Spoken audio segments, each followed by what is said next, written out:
In 2021, Wizards of the Coast announced they were developing the next edition to Dungeons & Dragons. Fast forward to now, and what was once called 5e or 5th edition is now just going to be known as Dungeons & Dragons. The concept of updating editions is no longer present. The new system is supposed to be backwards compatible with a few quality of life changes. So how much do these new D&D books cost? $180? Look, it has never been cheap or affordable to be a nerd. We spend money frivolously on toys, collectibles, accessories, you name it, nerds will buy it. Just last week, I spent about $130 on a coffee thermos from Finland.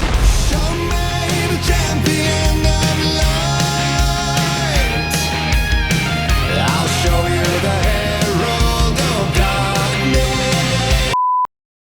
And so when we look at where nerds spend their money, Dungeons & Dragons is not a cheap hobby. First, assuming you're a new player, you need to get a player's guide. Then, if you want more customizations or spells options, you'll need to get one or many supplemental guidebooks. If you're a dungeon master running the game, you'll buy even more books featuring campaign settings or monster manuals. And to top it all off, if you want any or all of this in a digital format you could use on your phone, or perhaps the character builder from Wizards of the Coast, you're going to have to buy it all. Again, and if you want multiple characters, you're going to need a subscription to D&D Beyond. I know what I've just said has a lot of D&D shills just foaming at the mouth, getting ready to, actually.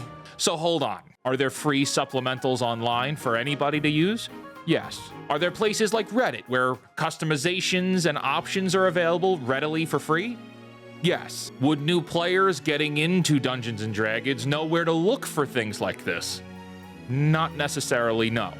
You have to be pretty ingrained in the D&D hobby to know where to look for a lot of these free resources. The game's original business model is based on buying all of the books, and there's nothing wrong with that. I myself have a lot of Dungeons & Dragons books sitting in my collection. But D&D Beyond's pricing model has always been contentious. Because if I buy a physical book, I feel I should be entitled to getting the digital version as well. My physical book purchase should net me the digital version of that product. Very similar to the idea of buying physical video games. I feel like I should get the digital version as well. I bought the game. Though these are seemingly lost battles when the bundle I showed you just before is $180. So if none of this is new, why bring it up? Well, in 2022, then-President Cynthia Williams made claims that they believe the D&D brand is, quote, under-monetized. They stated that while dungeon masters, the people running the games, make up only 20% of the player base, they are the majority of the customer base. Yeah, so the dungeon masters are the ones buying everything, and they're only 20% of the player base. Well, then that means that the 80% or so of the player base is not spending enough money. So how does Dungeons & Dragons increase monetization? Simple. Microtransactions. In 2022, D&D put out a world reveal trailer featuring an upcoming virtual tabletop that Wizards of the Coast themselves were developing. Virtual tabletops are not new. They've been around for a long time, seeing strong sales and growth. With the Wizards of the Coast virtual tabletop, the one thing I expect most of all in the entire world is microtransactions for digital assets. Digital assets like character skins in Fortnite are extremely expensive to make. So if they're spending all of this money to develop their own digital assets, which we know from Fortnite reports are insanely expensive, what's it all going to be free?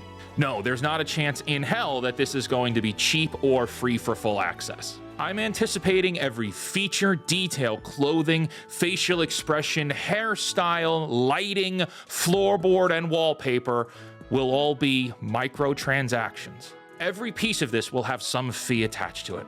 And we can see some reference to this a la carte theory right now in the listing that I showed you at the start of this video.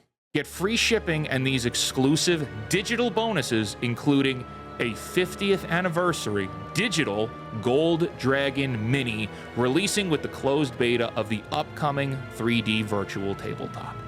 If you don't think every goblin, owlbear, and mimic aren't going to be pay to play, you've got another thing coming. So am I saying don't play or don't buy or don't use this virtual tabletop? No, that's not what I'm saying at all. Unfortunately, it looks like it could be a lot of fun to use, and if you're someone like me who's grown particularly bored with the Dungeons & Dragons setup and rules to the point of inventing my own game, maybe it could reignite interest into playing D&D at all. In conclusion, what I'm trying to get to is a warning. Wizards of the Coast has been on record that they feel like the brand is under-monetized and could be making more money.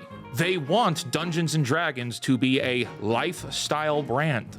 And they believe that your brain is just an obstacle to your wallet. So as we are on the bleeding edge of new systems, new games, new rules, and new products to buy, be aware that they are going to use sales strategies that maximize the amount of money you feel compelled to spend with them. Be mindful of this because there's an incredibly good chance that the sales strategies they use will be divisive and predatory. I mean, for the love of God, this is the company behind Magic the Gathering. I want to thank you for joining us here in the Wizard's office. If you liked this video, go ahead and hit the like button. If you're new here, hit the subscribe button. If you didn't like what I had to say, thank you for hanging around for this long and listening to me. Until next time, my friends, create, innovate, inspire. May the thread be with you. And for the love of God, cancel Disney Plus.